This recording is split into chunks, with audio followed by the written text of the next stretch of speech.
এখনো রাগ করে থাকবে? শ্রেয়সী প্লিজ। তুই জানিস আমার এই শহরটাকে বড্ড অচেনা লাগে। একমাত্র তুই যাকে দেখে আমার মনে হয় যে না, আমার জন্য কেউ আছে। কিন্তু লাস্ট কয়েকটা দিন আমি রাহুলের সাথে খুব হ্যাপি আছি। তুই জানিস যে আমি খুব একটা কারোর সাথে ওপেন আপ হতে পারি না, কিন্তু ওর সাথে কিছু মনেই হয় না। ওর সাথে আমি always free, like a bird bird. নয়, উল্লু।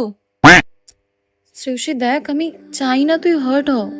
আমি চাই তোর ফিলিংস গুলো যাতে অলওয়েজ প্রোটেক্টেড থাকে। এতে হার্ট হওয়ার কি আছে দীপশিকা? ও আমাকে লাইক করে, আমি ওকে পছন্দ করি, এতে তুই এত ওভার রিঅ্যাক্ট কেন করছিস? কি? আমি আমি ওভার রিঅ্যাক্ট করছি? Wait a minute, don't tell me that তুই আমাকে লাইক করিস ইন দ্যাট ওয়ে। কি ইন দ্যাট ওয়ে? তুই আমাকে লেসবো ভাবছিস? আমি স্ট্রেট স্ট্রেট স্ট্রেট আমি স্ট্রেট। আমি কেন তোকে পছন্দ করব? আমায় নিয়ে পেন বেশি হচ্ছে নাকি? আমি কি এতটা ইম্পর্টেন্ট? অটোগ্রাফটা কোথায় দেবো? ওই দেখো national hero. Just because of you আমাদের দুজনের মধ্যে এত কমপ্লিকেশন তৈরি হচ্ছে। Oh really? এই সব কিছুর জন্য না তুই দায়ী? না তুই আমার লাইফে আসতিস না এই প্রবলেমগুলো হতো? দোস্ত, সবটা তো তোর এখনো গেল না। আমারই ভুল। না তোর ওই বাজে হ্যান্ড রাইটিং আমি দেখতাম, আর না আমি ওটা দেখে ফেসে দিতাম। আমার হ্যান্ড রাইটিং বাজে?